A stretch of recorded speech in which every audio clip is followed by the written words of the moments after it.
j'ai eu des rencontres avec des présidents, en tout cas un en particulier, C'était laquelle? président soudanais. C'est ta pire rencontre? Il ne me regardait pas parce que j'étais une femme. Waouh. Il ne me regardait pas dans les yeux. C'est-à-dire qu'il regardait quoi, le sol? Mais il ne me regardait pas. Il ne pouvait pas me regarder. T'étais rien du tout, quoi. J'étais une femme, quoi. Je veux dire, ça ne se fait pas.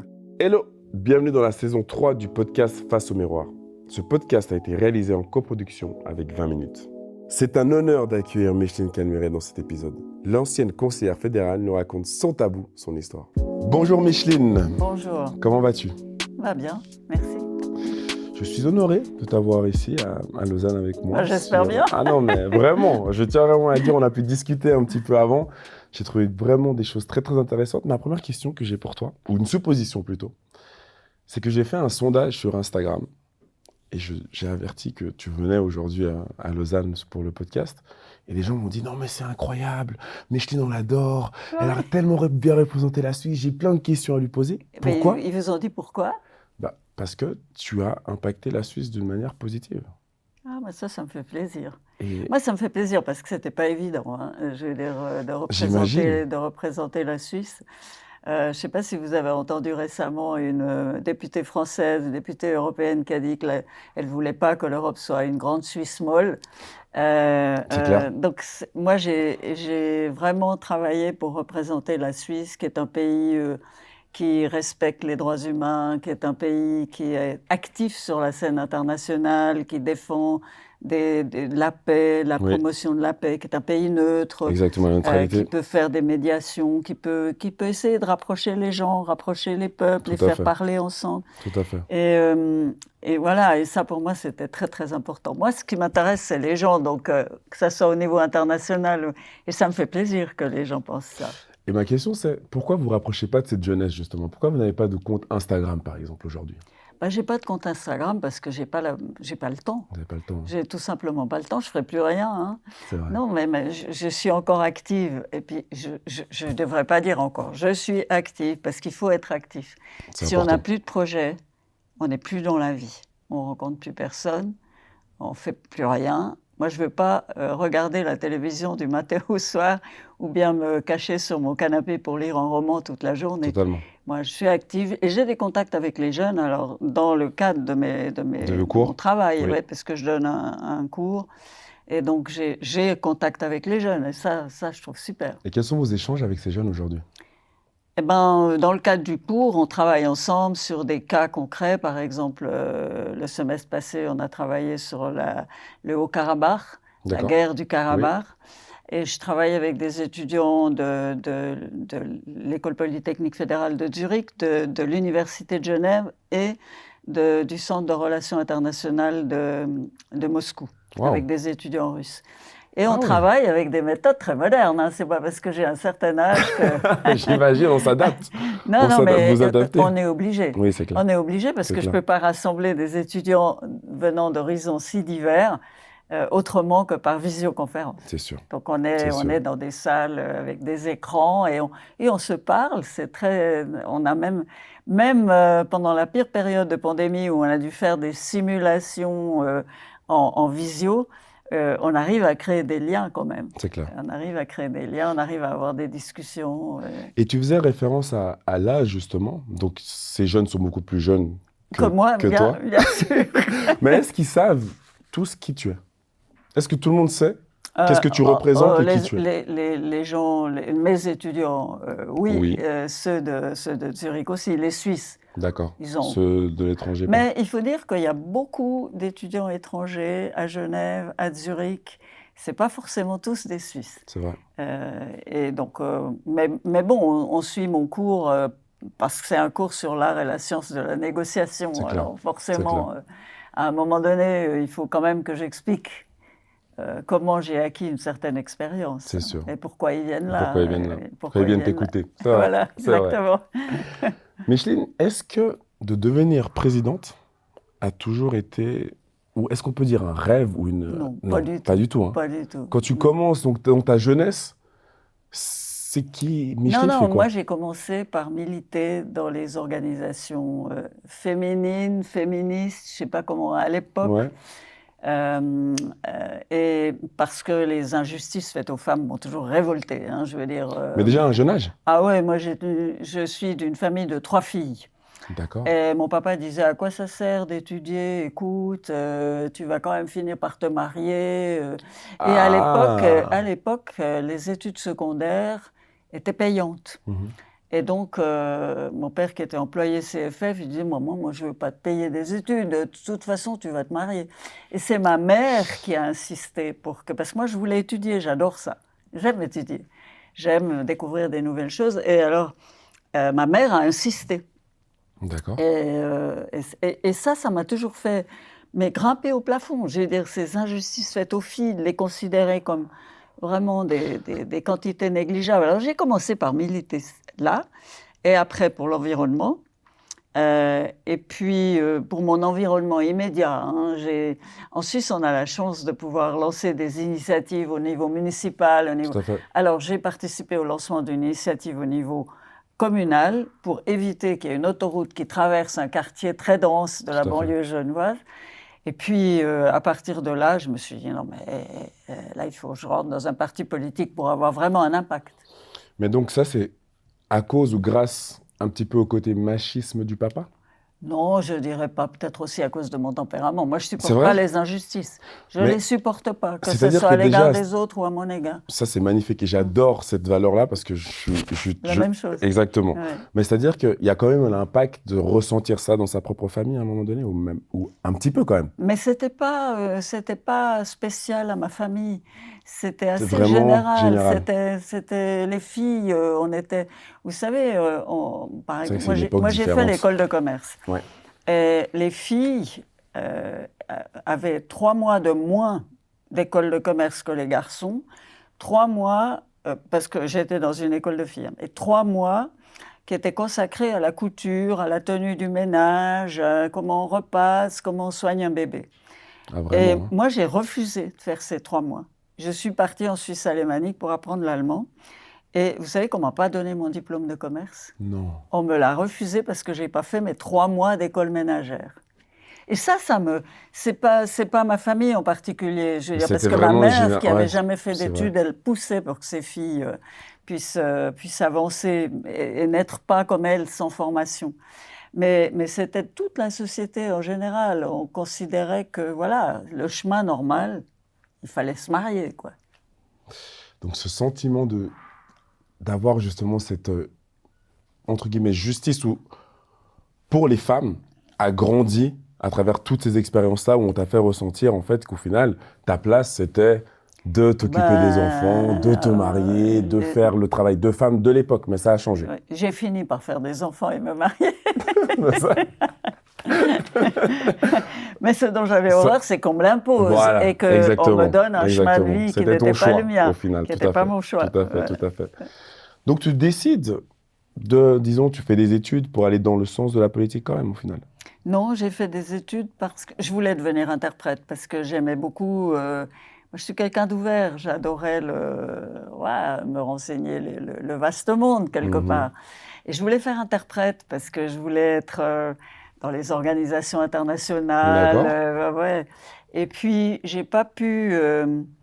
Et puis après, j'ai voulu faire le droit aussi, D'accord. quelque part, parce que je me disais, voilà, il faut les injustices. Il faut que les injustices, voilà. je les règle. Voilà. Et puis, j'ai pas pu faire le droit, parce que j'avais fait l'école de commerce. C'est juste. Et j'avais pas le latin. Et à l'époque, il fallait avoir le latin pour pouvoir faire le droit. Donc voilà, ça, c'était une porte fermée. Donc, j'ai fait les relations internationales, parce que interprète, en plus, on m'a dit, ah non, madame, non, non, non, non, non, parce que vous parlez un peu l'allemand, un peu l'anglais et le français. Tout le monde sait ça, donc c'est pas pour vous. C'est pas pour nous. Voilà. Wow. Donc les portes se sont fermées.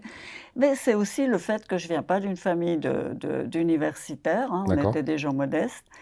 Et on connaissait pas ce monde-là. Donc je me suis retrouvée à l'université, vous voyez, à devoir, comme ça, tout d'un coup, jeter dans un milieu que je connaissais pas, totalement. à devoir choisir une voie. Oui. Et j'ai choisi les sciences politiques. Et quel bon choix. Nous sommes fiers. À la fin, c'était finalement le bon choix. Mais vous savez, l'école de commerce m'a beaucoup aidée aussi. Hein. C'est vrai? Parce que à un moment donné, j'étais ministre des Finances du canton de Genève. Oui, tout à fait.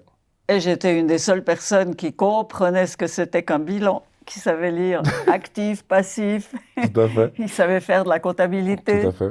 et qui savait lire les comptes de l'État. Tout à fait. Tout à fait. Parmi les politiques. Et ça, l'école de commerce, moi j'ai toujours remercié mes profs de l'école de commerce parce que ça m'a beaucoup aidé dans ma vie politique aussi. Et tu faisais allusion justement au fait que ta famille n'était pas du tout d'un milieu universitaire ou qui avait pas fait de grandes études.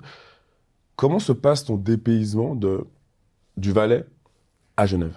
Tu es plus valaisanne ou genevoise? Oh ben, j'ai vécu beaucoup plus longtemps à Genève et puis j'adore l'esprit de Genève. Cet esprit d'ouverture, c'est une société cosmopolite.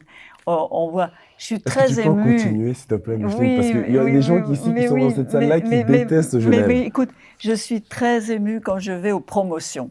Je ne sais pas si tu as vécu ça. Bien sûr. Le cortège des petits-enfants à la fin de l'école.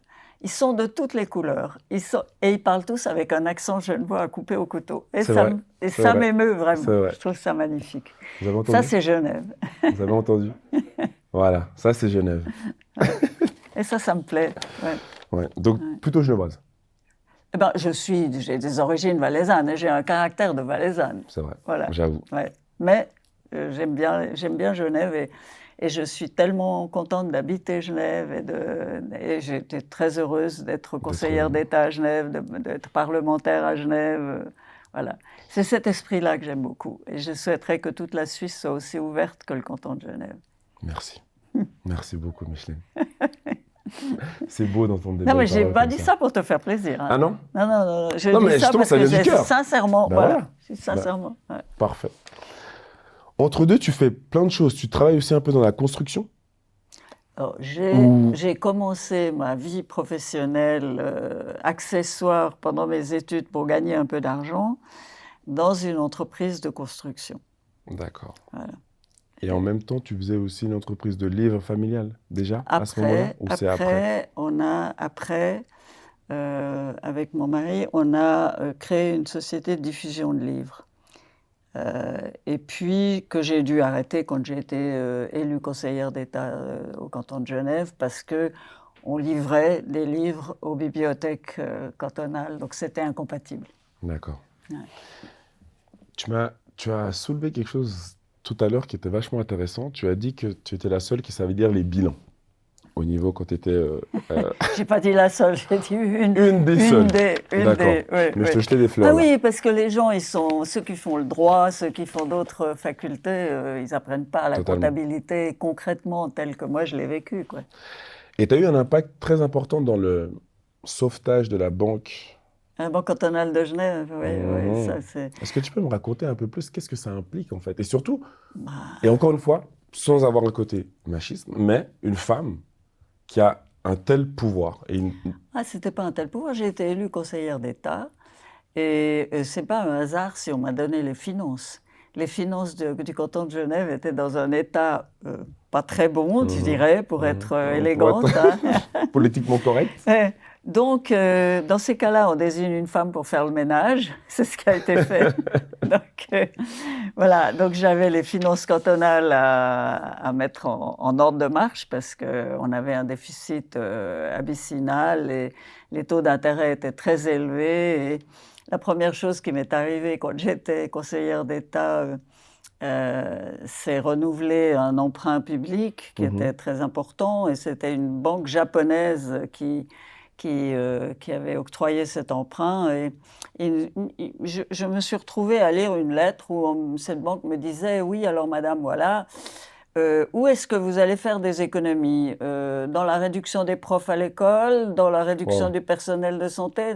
Voilà à quoi j'ai été confrontée, avec des taux d'intérêt très élevés. Très élevés. Donc il a fallu faire face à ça. Et puis, en plus, il y a eu le problème de la banque cantonale qui m'est en quelque sorte tombé dessus.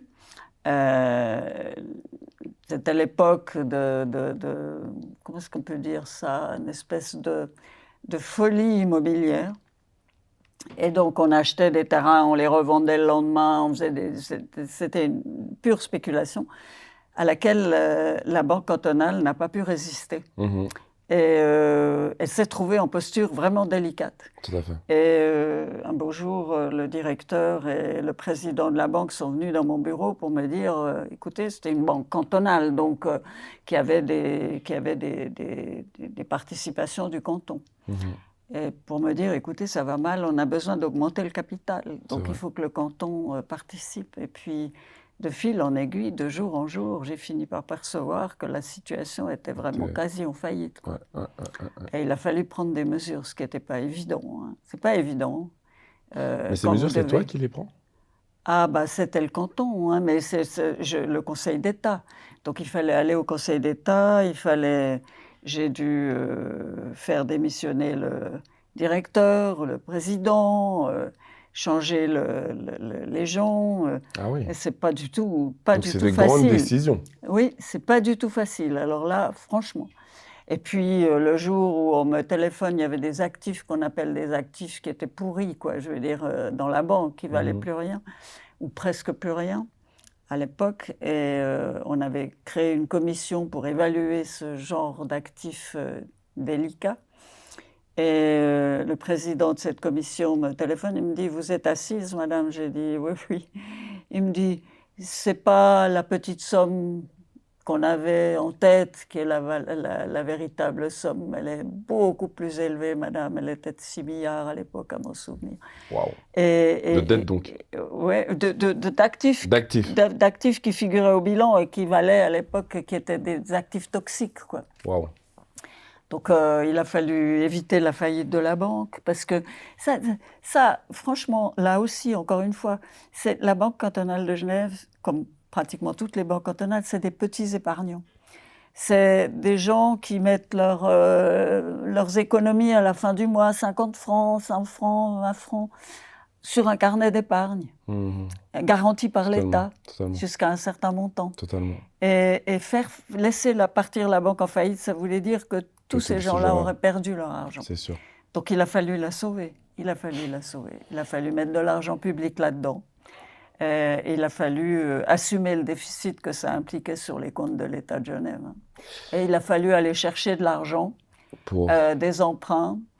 J'ai été jusqu'en Allemagne, les Landesbank allemandes, pour leur demander de nous prêter de l'argent avec mes gens, avec les gens du département des finances. On présentait les comptes, on leur disait voilà ce qu'on va faire pour assainir la situation, voilà, vous pouvez nous prêter à tel taux. Parce que les banques en Suisse, certaines sont venues me voir, me faisaient des conditions épouvantables. Ouais, j'imagine. Mais tout ça, donc quand tu entreprends tout ça, en fait, ça t'ouvre d'autres voies parce que tu es tellement entreprenante. Tu prends des décisions. Tu as un poids immense. Pas toute seule, parce que les décisions sont collégiales. Hein. Tout à fait. Mais tu as quand même un poids énorme du sens qu'on parle d'énormes dettes. Et c'est toi au milieu de tout ça à ne pas prendre des décisions toute seule, comme tu viens de le préciser. Mais au final, ça t'oriente quand même vers quelque chose d'autre. Tu es toujours dans l'apprentissage de différents milieux qui est pour moi... Je ne sais pas, après tu me diras. Contact avec d'autres milieux, oui, voilà. Mais pas apprentissage, parce que ça, vous ne pouvez pas vous le permettre. Hein. Tu ne peux pas te le permettre? Non, ça veut dire que vous étudiez les dossiers, hein. Vous n'êtes pas une apprentie. Hein. Vous étudiez les dossiers et vous vous mettez à la hauteur des gens avec qui vous parlez. Hein. Ah oui, totalement. Parce que sinon, on vous tend la laine sur le dos. Hein. Moi, j'ai défendu toujours le service public, l'État de Genève. À l'époque, puisque c'était mes fonctions, après la Confédération, j'ai toujours défendu le service public, parce que ça, c'est une conviction. Je pense que les gens les plus modestes, les plus fragiles, on a besoin d'un service public fort, on a besoin de transport public, on a besoin d'un hôpital qui fonctionne, on a besoin de pouvoir mettre son épargne dans des banques qui sont sérieuses, on a besoin... Donc, c'est pour ça que moi, j'ai toujours travaillé. Et donc, pour ne pas se laisser tondre la laine sur le dos, hein, parce que ça, on essaye toujours, l'État, voilà. Ça, il faut connaître ses dossiers. Il faut travailler ses dossiers. Il ne faut pas venir en dilettante, là, puis se dire... Tu dois connaître. Moi, je reste à la maison. De toute façon, j'ai des services qui décident. Non. Ça fait une différence. Hein. Et en tant que femme, tu te sentais à ta place? Moi, je me suis toujours sentie à ma place. C'est vrai? Oui, franchement, si vous doutez de vous-même, je veux dire, quelle crédibilité. C'est fort. Non, à un moment donné, il faut vraiment assumer la fonction. C'est pour ça que je veux dire, au moment où vous êtes élu dans une fonction à l'exécutif, ou même au Grand Conseil, à des niveaux différents, mais en politique, ça veut dire que vous avez une immense responsabilité. Parce que votre responsabilité, elle n'est pas par rapport à vous, elle est par rapport à tout le monde. C'est Elle est clair. par rapport à l'ensemble des citoyens et des citoyennes. Et ça, c'est parfois très, très difficile. C'est sûr. Parce que là, vous pouvez avoir des doutes. Est-ce que c'est correct? Est-ce que c'est juste? Et voilà, vous pouvez avoir envie de prendre des avis. Tu t'es toujours mis à la place des autres? C'est toujours quelque chose que tu as La fait responsabilité, dans ta oui, la réflexion? responsabilité, mais ça vous vient naturellement, parce que la responsabilité, c'est quelque chose... Franchement, à chaque décision, vous décidez de sauver la Banque cantonale, bon, pour prendre cet exemple que tu as cité tout. C'est une décision qui a un impact sur l'ensemble de la communauté. Donc, voilà, c'est ça qu'il faut avoir en tête. C'est pas est-ce que toi, tu vas pouvoir retirer un avantage de ça, ou est-ce que... Non, ça a un impact sur l'ensemble de la communauté, financier, un impact social. Totalement. Tes décisions ont des conséquences pour les autres. C'est sûr. Et c'est ça qui est vraiment le plus lourd. Le plus lourd à parce que porter. ça porte sur, c'est sur tes C'est épaules, vrai, quoi. c'est clair. Ouais. C'est clair. Ouais. Micheline, le 4 décembre 2002, Oui. qu'est-ce que ça... Oui, c'était mon élection au Conseil fédéral. Ah, une élection au Conseil fédéral, d'accord. Qu'est-ce que ça... Avec du recul aujourd'hui, qu'est-ce que ça représente pour toi, ce Ah jour-ci? ben, c'était le moment le plus exaltant de toute la période de C'est vrai? conseillère fédérale. Ah, c'est vrai? Ben oui, parce que vous êtes élu, c'est le plaisir d'être élu. On fait une belle fête C'est après. une belle fête, voilà. Après commencent les responsabilités. Parce que c'est pas tout de suite, hein. On a un petit... Le lendemain, ah non. Le lendemain déjà? Ah oui, oui, le lendemain commence les responsabilités. Non, mais même le moment de l'élection, c'est un peu... Moi, je me souviens de ce 4 décembre parce qu'on était avec Ruth Luthi, on était deux. Oui. Voilà. Et jusqu'au dernier moment, on ne savait pas laquelle allait être élue. Il a fallu 5 tours C'est clair. de vote pour pouvoir en désigner une. Mais alors, on était les deux dans une salle enfermée à attendre les résultats. Et il y a le chancelier de la Confédération qui ouvre la porte, le chancelier ou personnage de la Confédération maintenant, qui ouvre la porte, qui vient vers moi et qui me dit « Madame la conseillère fédérale ». Wow. Alors là... Ça, c'était le changement d'une seconde à l'autre, quoi. Ouais, vraiment. C'est beau, ça. Et puis, j'ai vu ma collègue Ruth Luthi qui était là, alors, elle, ignorait. Ah, c'est vrai. C'est dur. La politique... Ah, c'est carrément... Alors, on vous met dans une case... Mais la politique, c'est quelque chose d'extrêmement dur, quoi. C'est des rapports de force, c'est extrêmement dur. On ne se rend pas compte à quel point les politiciens vivent quelque chose de difficile, de dur. On ne se rend pas compte. Ouais. Et ta famille dans tout ça? C'est quoi le papa, la maman, les sœurs? Parce que tu as dit que vous étiez que des filles, c'est ça? Oui, on n'est que des filles. Donc, quand tu arrives à ce sommet, quelles sont les réactions? Quelle est la réaction de... Bon, ils étaient très contents, mais moi, après ça, je ne les vois plus beaucoup. Hein. C'est vrai? Ah bah oui, plus le temps.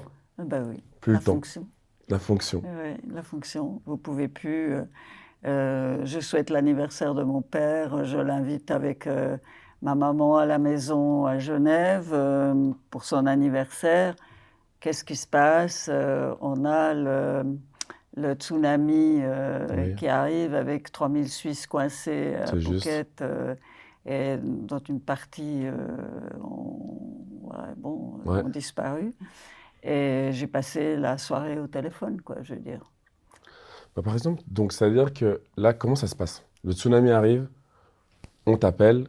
On m'appelle, il faut mettre en place une cellule de crise, il faut gérer la question des Suisses qui sont là-bas, d'abord savoir combien ils sont, qu'est-ce qui leur est arrivé, etc. Il y a les contacts avec l'ambassade, avec le consulat, l'ambassade sur place. qui se rendent sur place, qui voient la situation. Ensuite, on prend des décisions à Berne avec une cellule de crise pour voir ce qu'il y a à faire. Moi, je me suis rendue sur place, d'ailleurs. C'est vrai, t'as été? Ouais, je me suis rendue sur place. Est-ce que Il y a un état de panique quand même Non, il n'y a jamais un état de panique toujours... parce qu'on est quand même préparé. Les gens sont prêts, il y a des consulats qui sont là, non, il y a des professionnels quand même dans l'administration qui sont parés pour je ne peux pas dire, parce que parés, c'est peut-être un trop grand mot, parce qu'on n'est jamais préparé à de telles situations. Hein. Vraiment, là, c'était vraiment des cas particuliers. Mais quand même, il y a des spécialistes de la gestion de crise, donc on travaille aussi avec des gens d'autres départements, et donc on a la capacité de gérer ces crises. Mais ça veut dire que déjà rien que pour s'informer de la situation, ça veut dire, voilà, vous êtes prise par une gestion qui vous prend... Sans compter qu'à côté, il y a les autres dossiers qui continuent d'échoir sur vos genoux. Ça ne s'arrête jamais. Ça ne s'arrête jamais. Donc, tu diriges le département fédéral des affaires étrangères. Et ce que je trouve vachement intéressant, et d'ailleurs c'est à ton honneur, c'est en fait ton rôle et surtout tes valeurs que tu veux appliquer. C'est-à-dire que pour toi, justement, cette neutralité, j'ai envie de dire cette reconnaissance, même pas cette justesse envers la femme aussi, ce droit de l'homme. Les droits humains. Droits humains, exactement, oui. Pardon, droits humains, que tu impliques, cette discrimination aussi en faveur justement de la femme. Est-ce que ça, c'est quelque chose que tu dois partager avec ton équipe ou c'est quelque chose que tu instaures? C'est des impulsions que tu donnes sur la politique étrangère. La politique étrangère de la Suisse, pays neutre, ça peut être... suivant l'interprétation que tu as de la politique étrangère, ça peut être je reste tranquille derrière mes montagnes, je m'éloigne des affaires du monde, moi j'en fais mieux ça vaut.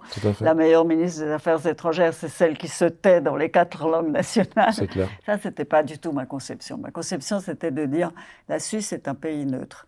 Elle a un certain nombre d'atouts du fait de sa neutralité. Oui. Même si la neutralité, c'est une exigence très forte. C'est clair. Ça veut dire qu'on est axé sur le respect du droit international, sur les valeurs et les règles qui sont communes à tout le monde.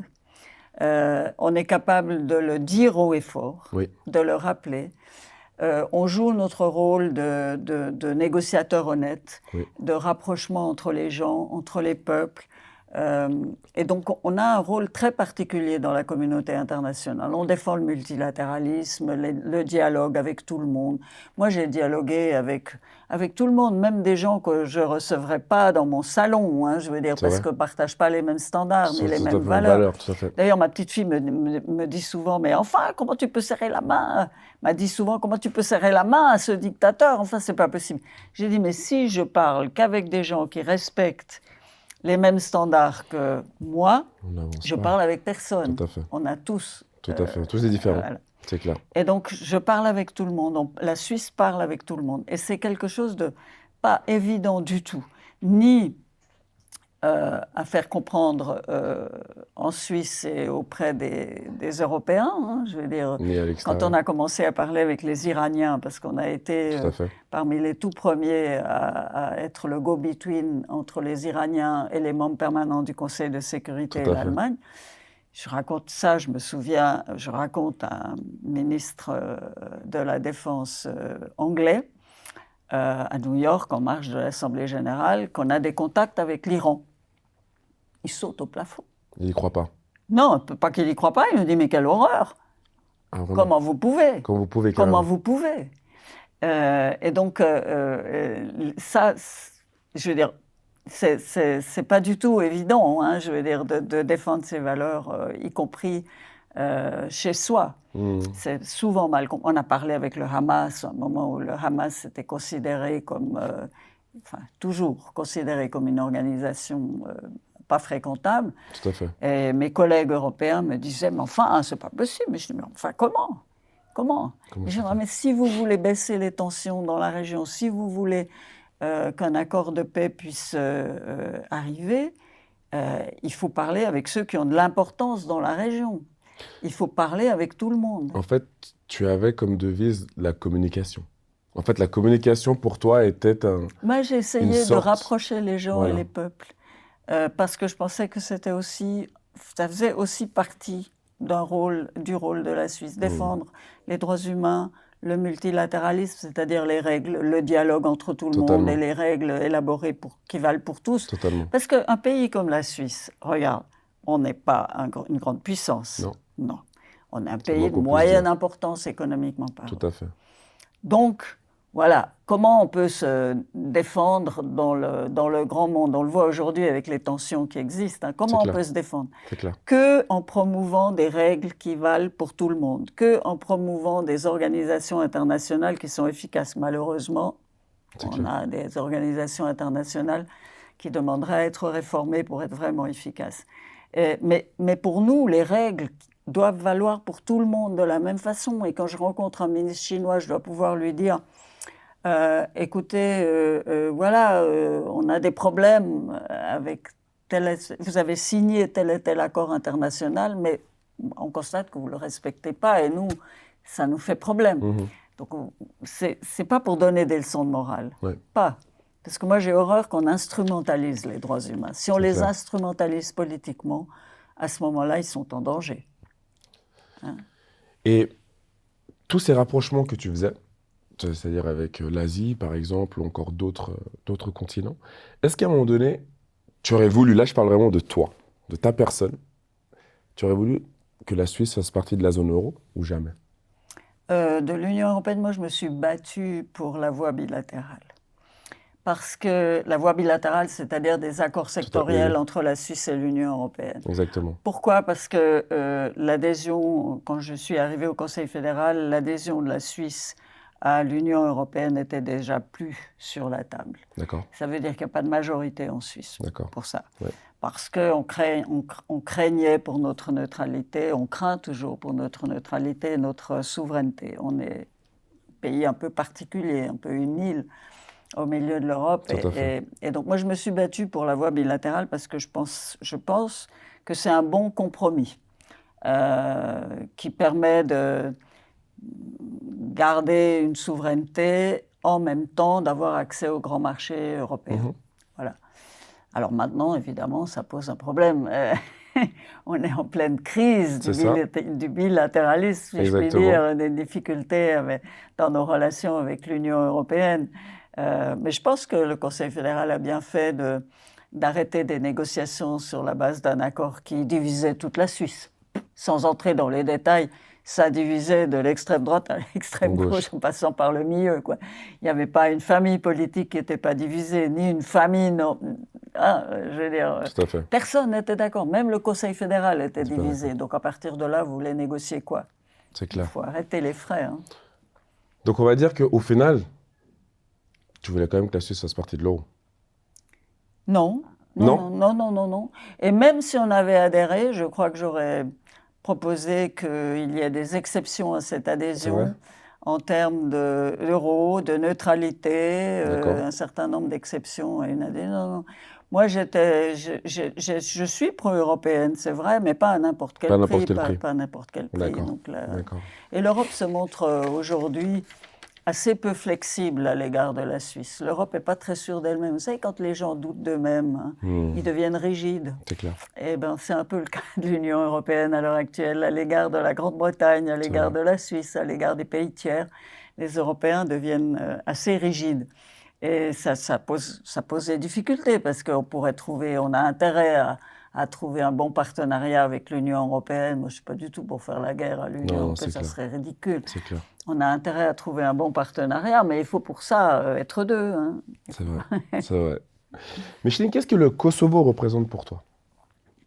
Le Kosovo? Oui. Eh ben, on a été un des premiers pays à défendre l'indépendance du Kosovo. On a été même le premier, je dois dire. Parce que, donc, en avançant dans la voie du dialogue, on a invité dans un processus les Serbes et les Kosovars du Kosovo à venir en Suisse parler du futur du Kosovo, des normes, etc. Et puis, on a entendu, lors de ces rencontres, des gens du Kosovo qui nous disaient: «Écoutez, non, mais pour nous, c'est extrêmement difficile de se projeter, en parlant de structures démocratiques et cetera, Mhm. dans la situation où on est. C'est extrêmement difficile aussi de respecter des standards de même pas de bonne gouvernance, mais aussi de respect des droits humains, parce qu'on ignore tout de ce que va être notre avenir». Ah, carrément. Et alors, on s'est dit, plutôt que de dire, vous respectez les standards et après on discute de votre statut futur, on a inversé l'histoire. Et on a dit, discutons de votre statut et D'accord. après on aura des responsables. On saura Qui qui, qui est responsable de de tout la ça? bonne gouvernance Tout à ou fait. du respect des droits Tout humains à chez fait. vous. Tout à fait. Et donc, on a chargé notre représentant à New York de bien vouloir expliquer notre positionnement. Et il a été au Conseil de sécurité et il a dit la Suisse était favorable à l'indépendance du Kosovo. Ça a fait, C'est à vrai que ça a l'époque, fait un bruit c'était énorme. comme une pierre jetée C'est dans clair. une mare et ça a fait plein de répercussions. Et donc, on a travaillé ensuite avec Kofi Annan, avec le président de l'Assemblée générale des Nations Unies pour mettre en place la capacité du Kosovo d'être indépendant. C'est beau ça. Malgré ça, il y avait toujours des États qui étaient réticents, emmenés par la Serbie évidemment. Et donc, pour finir, voilà, le Kosovo a déclaré unilatéralement son indépendance et ça a été reconnu par une majorité d'États. Mais le plus drôle dans toute l'histoire, c'est que le 17 février, c'était bien le 17 février, le jour de la déclaration unilatérale d'indépendance, j'avais été invitée le 17 février en Suisse alémanique pour participer à une célébration dans une église avec les gens du Kosovo qui se trouvaient en Suisse alémanique. Et puis, j'arrive sur le quai de gare ce 17 février, et puis je trouve le curé de l'église où je devais me rendre pour assister à la cérémonie, sur le quai de gare, pleurant. Ok. Puis il me dit, mais madame, mais c'est pas possible. Il me dit, mais madame, le Kosovo vient de déclarer unilatéralement son indépendance et vous venez dans mon église aujourd'hui. C'est un signe du Seigneur, me dit-il, il pleurait. Wow. Et moi je savais pas, hein. Je veux dire, Tu n'étais pas au courant? Non, je n'étais pas au courant. Moi, je venais à cette cérémonie. Et puis, j'ai jamais d'ailleurs pu faire croire à mes collègues du Conseil fédéral que je n'étais pas au courant, que ce n'était pas organisé. Mais je n'étais pas au courant, c'était vraiment... Et le curé pleurait, mais c'était émouvant. Les gens, ils étaient dans cette église. C'était terriblement émouvant, ça. J'imagine. Vraiment, des beaux souvenirs. Oui, beaux souvenirs, ça. Bon, après, je me suis rendue à plusieurs reprises au Kosovo et encore maintenant, j'y étais il y a quelques 2-3 ans au Kosovo, oui. Tu continues à être impliqué. Oui, je me sens quand même une certaine responsabilité par rapport au Kosovo, hein, parce que la gouvernance là-bas est extrêmement difficile. Il y a toujours le problème avec les communautés serbes. Bref, c'est difficile et je me sens quand même une certaine responsabilité par rapport à ça, parce qu'on a vraiment poussé à l'indépendance du Kosovo. Non, c'est sûr. Ouais. Et bravo d'ailleurs. Ouais. Tu faisais référence à Kofi Annan. Ah bon. Donc, il y a de très grands noms que tu as rencontrés sur ton parcours. Ouais. Kofi Annan, Barack Obama, je peux en citer Kadhafi aussi. Ah oui, Kadhafi, je l'ai rencontré, effectivement.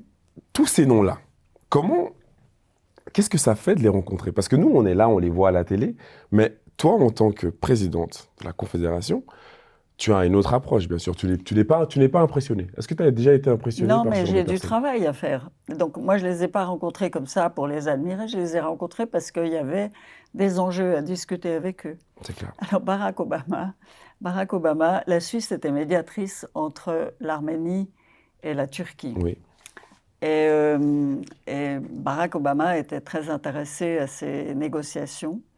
Parce que, évidemment, il y avait la question des événements de 1915, le génocide arménien. C'est sûr. Et donc, c'était des questions extrêmement délicates et Barack Obama y était intéressé. Et on avait organisé en marge d'une rencontre à Istanbul, d'une conférence internationale à Istanbul, une rencontre entre Arméniens, Turcs et Barack Obama et la Suisse comme médiatrice. Bon. Alors, on part pour aller à cette rencontre, les Suisses dans une voiture, les ministres arméniens et turcs dans d'autres voitures. Et à un moment donné, on se fait bloquer, complètement bloqué dans la circulation, on ne pouvait plus avancer. Et puis, on s'énerve dans la voiture, on se dit, mais jamais on arrivera à l'heure au rendez-vous avec Barack Obama, quelle horreur, jamais, jamais, jamais. Et la personne qui m'accompagnait sort de la voiture, on va voir le policier qui était devant, qui bloquait la circulation, il lui dit, non, non, mais on attend le convoi de Barack Obama, donc tant qu'il n'a pas passé, vous ne pouvez pas passer. Et donc, on est effectivement arrivé en retard. Oh là là. Et lui, il était à l'heure. Lui, il était à l'heure, il était déjà en train de manger des petits fours avec les autres participants à la conférence. Nous, on avait rendez-vous il nous attendait, en fait. Wow. Il nous voit arriver en retard, il dit « Allez dans une salle un peu plus loin, je vous rejoins. » Bon, alors nous, on part dans la salle qui était réservée, les Arméniens, les Turcs et les Suisses.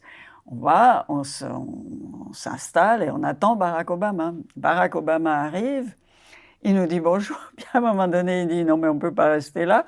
Moi j'avais le dos tourné à la porte, mais lui il avait le regard vers la porte, et il dit on ne peut pas rester là. Je me tourne, il y avait tous ceux qui participaient au cocktail qui l'avaient suivi. Oh là là. Qui l'avaient suivi. Je disais mais qu'est-ce qu'il fait celui-là avec les Turcs, les Arméniens et les Suisses? Alors que c'était destiné à être confidentiel. Alors on a dû filer se cacher dans une autre salle pour pouvoir parler avec... Non, alors pour répondre à ta question, quand on rencontre Barack Obama, c'était pour lui expliquer où en étaient les négociations entre Turcs et Arméniens et pour lui expliquer où on en était. Donc, c'était pas rien. Hein. C'était pas rien. Et les Turcs étaient restés complètement muets pendant toute la rencontre, parce qu'à un moment donné, l'un des interlocuteurs a parlé du génocide. D'accord. Et les Turcs ne pouvaient pas supporter ça. Ils n'ont pas pu supporter. Non. Et alors, c'était vraiment une rencontre extrêmement difficile, hein, très très dure. Alors là, vous ne pensez plus à « Ah, je suis en face de Barack Obama hein. ». Là, vous pensez à votre dossier, à votre enjeu. Totalement. Ceci dit, Barack Obama était très sympathique. C'est vrai. Très, très sympa. C'est comme si vous le connaissiez depuis toujours, quoi. Dans l'approche, c'est pas du tout la personne qui marque la différence entre une petite Suisse et lui qui est président des États-Unis et moi ministre des Affaires étrangères, quoi, pour lui. Mais non, vraiment très sympathique, très, très ouvert, très, voilà. Dans le dossier, on a vraiment pu discuter du dossier. C'est beau ça quand même, parce que après c'est vrai donc il n'y a jamais eu vraiment, il n'y a pas le temps d'avoir des rapports humains en fait, c'est que du boulot. C'est du boulot, mais ça ne veut pas dire qu'il n'y a pas de rapport humain. Hein. Oui, mais... Ils peuvent être positifs, comme avec Barack Obama, très sympa, etc. Avec d'autres, beaucoup plus difficiles. J'ai eu des rencontres avec des présidents, en tout cas un en particulier, président soudanais. C'était la pire rencontre? Il ne me regardait pas, parce que j'étais une femme. Waouh. Il ne me regardait pas dans les yeux. C'est-à-dire qu'il regardait quoi, le sol? Mais il ne me regardait pas. Il ne pouvait pas me regarder. T'étais rien du tout, quoi. J'étais une femme, quoi. Je veux dire, ça ne se fait pas. Ah, mais ça ne se fait pas dans quel sens? Parce dans que de sa dans sa culture à lui, mais c'est parce qu'il n'a pas le respect pour la femme ou c'est parce que c'était quoi? Parce qu'il a une conception de la femme qui ne lui permet pas de la regarder dans les yeux, quoi. Et ça, c'était vraiment une rencontre difficile, quoi. Et comment tu as géré? En plus, la matière n'était pas vraiment très facile. C'était quoi la matière? Il y avait le Darfour à l'époque, il y avait le problème du Darfour, et puis le respect des droits humains. Il y avait vraiment la question du Sud-Soudan aussi. Ouais. Non, c'était vraiment pas facile. Mais comment on sent à ce moment-là, Micheline? C'est-à-dire que on sent un manque de respect, de considération? Est-ce qu'on peut se révolter ou est-ce qu'on doit rester calme? Non, je dois faire mon boulot. Hein. Tu dois faire ton boulot? Je dois faire mon boulot, qu'il me regarde ou qu'il ne me regarde pas. Je dois dire ce que j'ai à dire. Parce que du côté de la délégation suisse, c'est moi qui la conduisais. Donc, qu'on me regarde ou qu'on ne me regarde pas. C'est comme quand j'étais en Iran rencontrer le Ahmadinejad. Oui. J'ai dû mettre un voile. Oui. On m'a beaucoup critiqué pour ça, mais j'ai considéré que si je ne l'avais pas mis, je n'aurais pas pu le rencontrer et que par conséquent, je n'aurais pas pu faire mon travail et que ça aurait été pas être féministe. Tout à fait. que de renoncer à faire mon travail parce que je voulais pas mettre un voile sur la tête. Pour moi, mettre un voile sur la tête, c'était pas changer mes idées. Ça représentait rien, c'était en fait. Juste, c'était juste voilà. un ustensile de mode, peut-être. Ou... Non, mais c'était juste me permettre de faire mon boulot. Parce que si je ne l'avais pas mis, j'aurais pu rentrer en Suisse. On ne me recevait pas. On ne te recevait pas. Oui, on m'a dit. Donc on te l'avait imposé.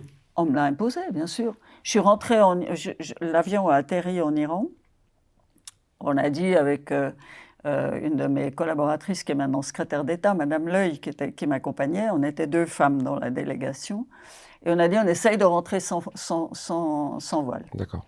Alors on est allé jusqu'à la VIP Room, là. Et puis, on nous a fait attendre. Et ensuite, il y a quelqu'un qui est venu et qui nous a dit, écoutez, le ministre vous attend, mais il ne peut pas vous recevoir si vous ne portez pas de voile. Il lui est impossible à lui, il se met lui-même en danger s'il vous reçoit sans voile. Au niveau de la culture, là, c'est plutôt... Et donc, si vous ne mettez pas de voile, il ne peut pas vous recevoir. Donc, ça signifiait, madame, vous retournez en Suisse. Donc, on a décidé avec ma collaboratrice qu'on mettait le voile, et puis comme ça, on a pu faire notre travail. Tu as pu être entendu. Ouais. Et surtout que c'était quand même aussi... Mais c'était important de le faire, ce travail, parce que la Suisse représente les intérêts américains en Iran. Et il y avait des prisonniers américains en Iran.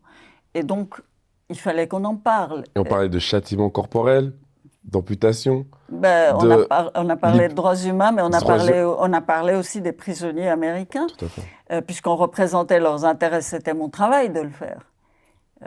On a parlé aussi de pétrole, bien sûr, d'intérêts suisses. C'est clair. Mais bien sûr. Mais pour dire, sans voile, j'aurais pas pu faire mon travail. Donc pour moi, c'était vraiment pas représenter la Suisse, quoi, de devoir partir, repartir. Mais ça veut dire que, en soi, avec les critiques que tu as reçues par après, les Suisses auraient peut-être préféré que tu rentres et que tu ne portes pas le voile. Je suis pas sûre. T'es pas sûre? J'aurais été critiquée de toute façon.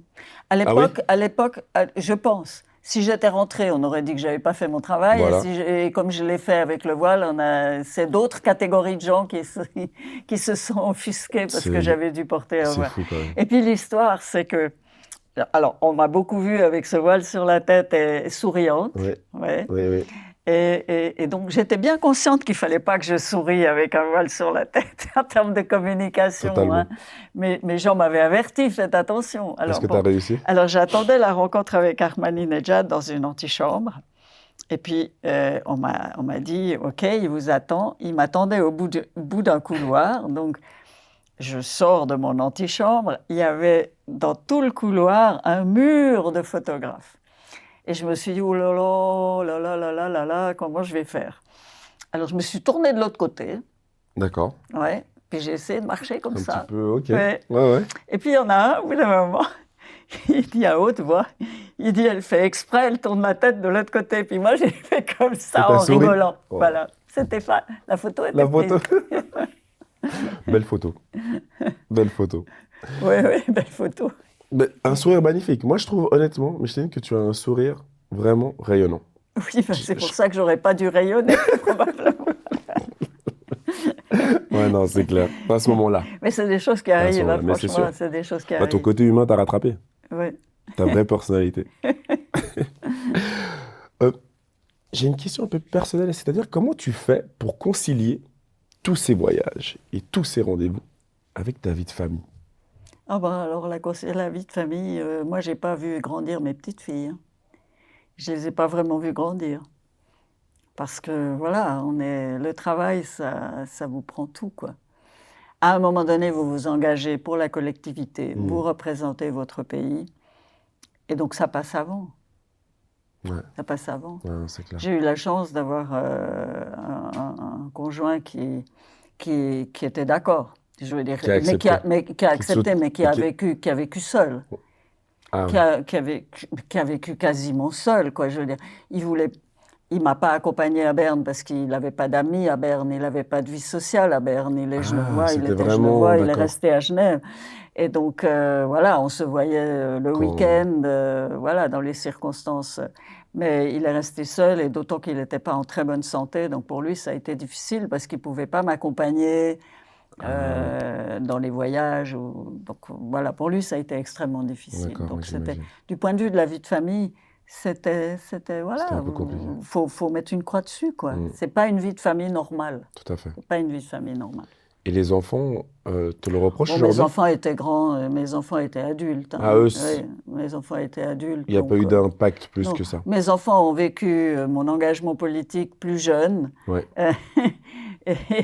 Et quand ils rentraient de l'école, ils jouaient au foot au milieu du salon. Moi, je rentrais de mes commissions politiques. Il y avait le lavabo, la plonge pleine de casseroles sales et de trucs, et de machins, les meubles renversés. Enfin bref, Wow. je devais sortir le chien à point d'heure. Et voilà, quoi. Je veux dire, c'est la conciliation. Et ça, je trouve vraiment qu'il n'y a pas suffisamment de crèches, il n'y a pas suffisamment d'institutions pour aider les femmes qui travaillent, parce que c'est encore elles qui portent la plus grosse responsabilité des tâches ménagères, hein, de l'éducation des enfants. Et c'est quand même difficile. Moi, j'étais une idiote, j'ai tout concilié, parce qu'à l'époque, ce n'était pas possible de faire autrement, ou moins possible. Mais il faut vraiment développer Je me souviens, j'ai fait une crèche au département des finances à Genève. Ah oui? J'ai fait une crèche pour les employés du département, pour que les femmes puissent assumer leur fonction, parce que les femmes, elles travaillent à mi-temps, mais à mi-temps, comment voulez-vous occuper des postes à responsabilité? C'est difficile. C'est sûr. Donc, on a fait une crèche.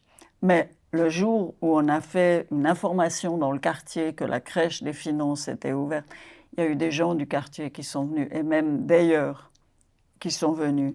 Et je me souviens d'une jeune femme qui pleurait en me disant « Écoutez, s'il vous plaît, réservez-moi une crèche, je suis toute seule. J'ai un enfant. Je dois travailler. Et je ne sais pas, je ne trouve pas de solution de garde. » Je veux dire, c'est vraiment dramatique dans certains cas. C'est clair. Ouais. Et dans tout ça, famille, job, est-ce que Micheline arrive à avoir une vie? Est-ce que tu peux vivre, entre guillemets, normalement? Est-ce que tu peux faire tes courses? Est-ce que tu as le temps de discuter avec des gens dans la rue qui te demandent « Micheline, c'était comment de rencontrer Kadhafi ?» et d'avoir une discussion de 5 minutes? Ou est-ce que c'est impossible tout ça? Non, mais avec les gens, ils vous arrêtent dans la rue, on discute. Je veux dire, tu leur donnes le temps quand même? Oui, quand j'ai. Quand tu as. Quand je suis seule, ce qui est assez rare. Hein, je veux dire. La vie sexuelle, c'est le désert de Gobi. C'est vrai. Oui, parce que quand vous faites peur.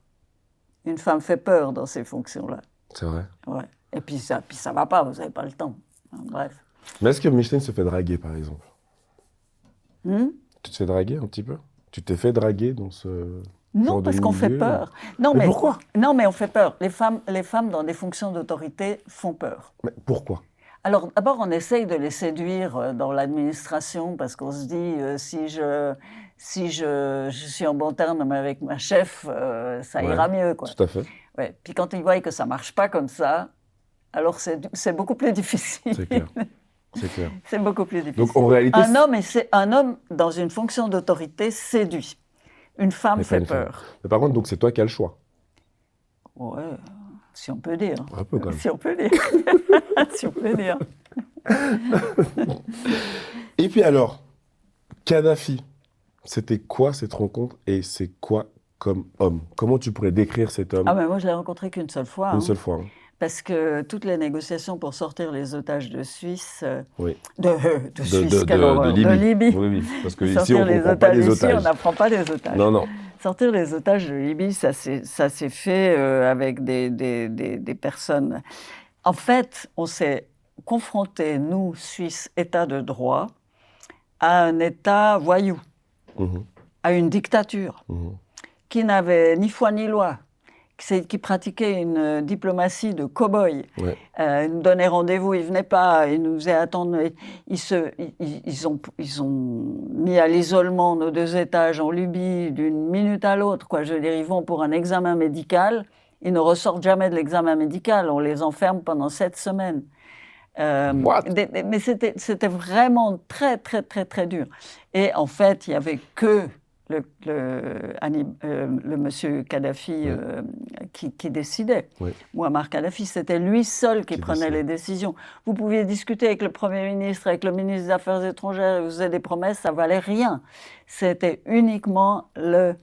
Et alors, ce qu'on a dû faire, c'est un bras de fer avec Kadhafi, prendre des risques pour ça avec l'Union européenne. Comme on est membre de Schengen, si on refuse des visas à des Libyens qui veulent rentrer dans l'espace Schengen, si on refuse un visa pour rentrer en Suisse, et qu'on signale ça dans l'espace Schengen, il y a un refus d'entrée dans tout l'espace Schengen, dans tous les pays européens qui sont liés à l'espace Schengen. Ah, d'accord. Donc, on a finalement refusé l'entrée en Suisse à quelques 160 ou 180 personnes de l'entourage de Kadhafi. Oui. Et on l'a signalé. Et du jour au lendemain, les Libyens n'avaient plus accès à l'espace Schengen. C'est juste. Donc, moi, j'ai eu des téléphones de tous mes collègues européens qui étaient en affaires avec Kadhafi parce qu'il y avait le pétrole, il y avait des gros investissements, etc., qui m'ont téléphoné, qui m'ont dit « Ça va pas, mais qu'est-ce que tu as fait ? Mais tu vas lever cette liste d'interdiction tout de suite ?» Moi, j'ai dit « Je ne lève pas tant que les Suisses ne sont pas sortis, tant que mes 2 otages ne sont pas dehors. » Avec autant de pression, tu arrives quand même à gérer ? Eh bien, il a fallu gérer ça. Et alors, j'ai été aidée par l'Espagne, qui assurait la présidence tournante de l'Union européenne et qui est rentrée dans ce rapport de force, et par les Allemands, qui étaient tellement choqués, qui m'ont mis à disposition de leur secrétaire d'État, qui nous a vraiment aidés. Alors, on a négocié avec les Libyens sous pression de l'Union européenne, c'est quand même autre chose que sous pression de la Suisse. Et donc, finalement, on a réussi à avoir un plan de sortie pour nos 2 otages. Et moi, j'ai été chercher le dernier otage, et c'est là que j'ai pu rencontrer Kadhafi. Une rencontre du pardon. On m'a dit « Madame, n'évoquez pas vos 2 otages, c'est la rencontre du pardon. » Alors, on arrive à Tripoli, on nous fait tourner en rond. On arrive, après moult péripéties, on arrive dans une caserne militaire. Il y avait une immense pelouse au centre et une tente du désert au milieu. Et là, Kadhafi recevait. Alors, il nous a reçus avec les ambassadeurs de l'Union européenne, mon secrétaire d'État et moi-même. Moi, je me suis mise dans un petit coin en me disant, pourvu ne pas me faire remarquer, n'est-ce pas? Je veux sortir avec mon otage ce soir, donc je ne vais pas me faire remarquer. Et alors commence la discussion. Il y avait Silvio Berlusconi, il y avait le Premier ministre de Slovénie qui était là, qui avait des intérêts. Et puis Silvio Berlusconi était proche de Kadhafi et avait poussé Kadhafi à accepter Et donc, Kadhafi était dans son coin avec son traducteur, commencent des discussions sur les investissements, puis après, gentiment, quelques blagues sur les femmes. Je ne dis rien, j'avale la couleur, hein. Surtout pas m'énerver, c'est pas le moment, franchement. Et à un moment donné, Kadhafi me voit, puis il me dit « Vous venez d'où ?» D'accord, et là? Je dis « Je viens de Genève. » Il dit « Genève, enfin, la Suisse, c'est pas un pays, il faut le démanteler. Genève, ça doit appartenir à la France. C'est pas un pays que la Suisse, enfin, etc. » Toute une harangue. Et là, Silvio Berlusconi se lève et il dit « Leader, ça, je ne laisse pas dire sur la Suisse. » Il dit « Moi, j'ai été accueilli en Suisse pendant la Deuxième Guerre mondiale, avec ma famille. La Suisse est un pays de paix. Et je ne vous laisse pas parler comme ça de la Suisse. » Fini. Ouais. Après, il m'a invité à Méchoui le soir, Kadhafi. Puis je lui ai dit « Écoutez, je suis désolée, mais ce soir, je dois rentrer avec mon otage en Suisse. Je ne peux pas accepter. Vous pouvez me donner des sandwichs, mais Méchoui, je ne peux pas accepter. » Et puis, on est parti à l'hôtel chercher notre dernier otage, quoi. C'était ça, la rencontre avec Kadhafi. Donc, je ne l'ai pas vraiment connu. Pas vraiment connu. Non. Mais j'aimerais bien rebondir sur quelque chose que tu as dit. aussi par rapport à avant. C'est-à-dire que Micheline, quand tu es justement dans ces rapports de force, tu as quand même une image que tu dois transmettre. Tu n'es pas forcément douce. Quand je te vois comme ça avec ton sourire, mais quand tu es au boulot, c'est-à-dire que tu dois quand même endosser ce dossard ou cette veste de femme forte, décidée, Oui, mais c'est pas dire que tu fais la gueule à tout le monde. Justement, non, Ouais. justement, et j'y arrive. Mais c'est-à-dire que quand tu es dans la vie de tous les jours, et qu'on faisait référence justement aux hommes, est-ce qu'on arrive à se détacher aussi rapidement de ce rôle qu'on a au travail et dans la vie de tous les jours? Parce que tu dis que tu fais peur aux hommes. Mais est-ce que, tu vois, il n'y a pas une contradiction à un moment donné qu'on n'arrive pas forcément à lâcher prise? Non, mais c'est ma personnalité. Moi, je suis la même chose avec Kadhafi. Oui. Je dis j'avale des couleuvres. Hein. Dans la vie de tous les jours, comme dans la vie professionnelle, j'ai avalé des couleuvres. Hein. Oui, Je veux c'est dire, j'ai parlé avec beaucoup de gens, avec beaucoup de dictateurs, ou avec d'autres personnes avec lesquelles je ne partage pas du tout les mêmes convictions. Et puis, il faut quand même parler. Il faut quand même... Et dans la vie courante, c'est la même chose. Hein. Tu es confronté à des gens... Tu les insultes pas à longueur de journée, même si tu n'as pas d'atome crochu avec eux. Hein. C'est clair. Je veux dire, tu es une personne sociable. C'est clair. Hein. Tu essayes pas de... Moi, j'aime pas la bagarre. Ça se voit. Non, j'aime pas. Je suis capable de faire des rapports de force, je suis capable de le faire, mais je déteste ça, j'aime pas. Donc, si je peux éviter, j'évite. J'évite. Très bien. J'ai une dernière question parce que je crois qu'on arrive au bout. Oui. J'aimerais juste faire référence à le pas que tu as fait entre les deux Corées. Ah, oui. Parce que je trouve que c'est une belle anecdote quand même. Ouais. Est-ce que tu pourrais la raconter un petit peu? Qu'est-ce que ça représentait pour toi?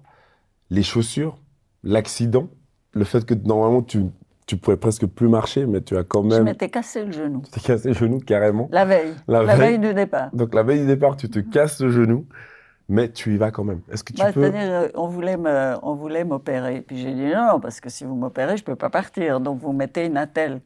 Et c'était quoi le conflit entre les deux Corées? Alors, ils sont en guerre, ils sont toujours en guerre. Oh, oui. Corée du Nord et Corée du Sud, il y a un cessez-le-feu, mais il n'y a toujours pas d'accord de paix. Et la Suisse est sur la ligne de démarcation entre les deux Corées, avec des soldats suisses.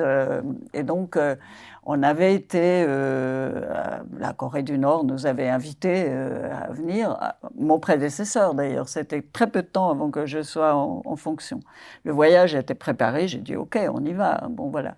Et une fois sur place, les Coréens nous ont demandé de passer la ligne de démarcation à pied. C'était un geste symbolique parce que pour passer la ligne de démarcation, c'est un petit muret comme ça en béton. Il y a du gravier d'un côté comme de l'autre. Et la ligne de démarcation, c'est quelque chose de particulier. Il n'y avait que Carter, le président américain, qui l'avait passé à pied avant moi. C'était la deuxième, ouais. Et il nous avait demandé de la passer parce que pour la passer, depuis la Corée du Nord, vous devez prendre, c'est ce qui s'est passé, un porte-voix pour annoncer que nous sommes prêts à traverser. Parce qu'il y a des incidents, on peut vous tirer dessus si vous passez sans avertir. Donc, ils ont pris le porte-voix, les Coréens du Nord, et ils ont dit « Nous sommes prêts à partir ». On était au début d'un sentier qui traverse un joli parc pour arriver. Et alors, on est accompagné des Coréens du Nord. Il y avait des soldats coréens haut gradés de Corée du Nord autour de notre délégation suisse. Et on commence à marcher sur ce sentier. Et au bout d'un moment, il y a quelqu'un qui m'a dit « Madame, donnez-moi votre sac, on arrive ». Tac, on tourne et tac, on se trouve devant la ligne de démarcation, devant le gravier, là. Et j'ai un général américain qui me tend la main, qui me dit « Bienvenue », qui me tire de l'autre côté. Et il y a eu une photo extraordinaire prise par le Boston Globe, qui est un journal américain, qui a pris la tête des hauts gradés nord-coréens derrière moi. Et quand on a passé la ligne de démarcation. Et c'était vraiment très émouvant, comme ils regardaient. Ils ont dû rester derrière. Ils n'ont pas pu traverser. Ils ont dû rester derrière. Et leur regard, c'était vraiment quelque chose. On a passé une semaine en Corée du Nord, et c'était vraiment... On a vu des gens extrêmement pauvres. Extrêmement pauvres.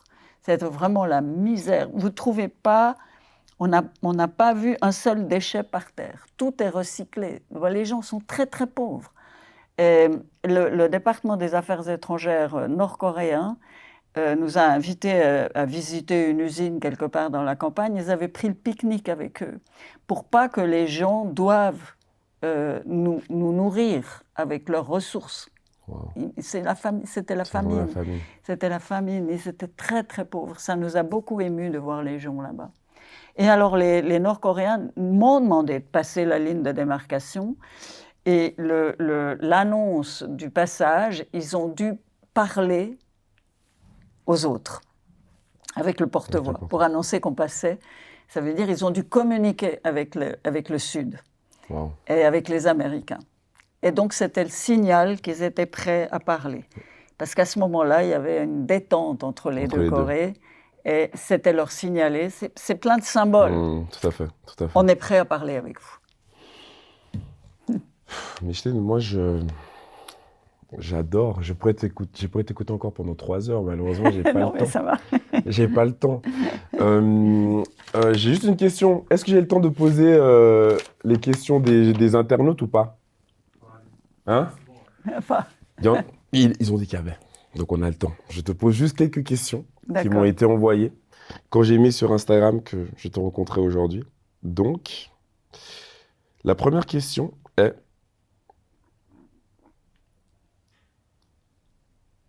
C'est marrant, hein, mais qui est ton coiffeur? Ah, moi, j'ai changé de coiffeur dans ma vie pas mal. C'est vrai?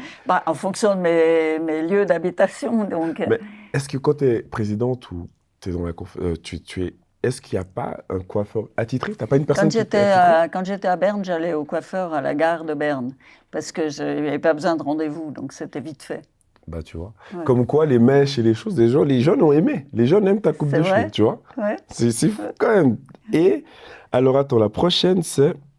Je pense que tu l'as déjà dit. Mais j'ai envie de te poser celle-là. Quel a été ton plus beau souvenir dans la politique?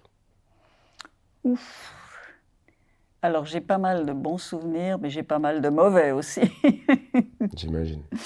Donc, ça m'est difficile de faire un tri là-dedans. Mais hein. alors, on va se Mais le plus émouvant, c'était l'histoire du Kosovo quand je suis arrivée sur le quai de gare avec ce prêtre en pleurs. Ça, c'était... Parce que là, franchement, il m'a prise pour Mère Teresa. Hein. Je veux dire, c'était vraiment... De le voir comme ça, c'était vraiment tellement émouvant. Vraiment. Ça, c'est vrai que c'est un beau souvenir. Et voilà, tu vois, comme avant on en discutait, futile comme question, mais elle est toujours très bien habillée. Son rapport à l'image et le style. C'est vrai que j'aime pas sortir en pyjama. Hein. Ça veut dire que tu portes quand même de l'importance aux dernières tendances ou tu as vraiment un style propre à toi? Non, mais je fais attention de mettre des trucs qui me vont à peu près, hein, je veux dire, mais j'aime bien aussi regarder la mode. Moi, j'aime bien, ouais, ça m'est arrivé une fois une histoire épouvantable d'ailleurs, parce que je vais dans un grand magasin, je vois une super, c'était il y a quand même quelques années en arrière, une super jupe en cuir rouge vif. Wow. Et puis, elle n'était pas de ma taille, alors j'appelle la vendeuse, puis je dis, vous ne l'avez pas en 38? Et puis, elle me dit, c'est pour votre fille. Non. Ça m'a un peu douchée, là, maintenant, je fais un peu attention. Incroyable. Micheline, merci beaucoup. Merci à toi. Ça fait vraiment un honneur de te recevoir avec ici. Sympa, c'était vraiment top et j'espère ils vont apprécier. Je pense qu'ils peuvent qu'apprécier en vrai. Merci, c'est sympa. Merci, à bientôt. À bientôt.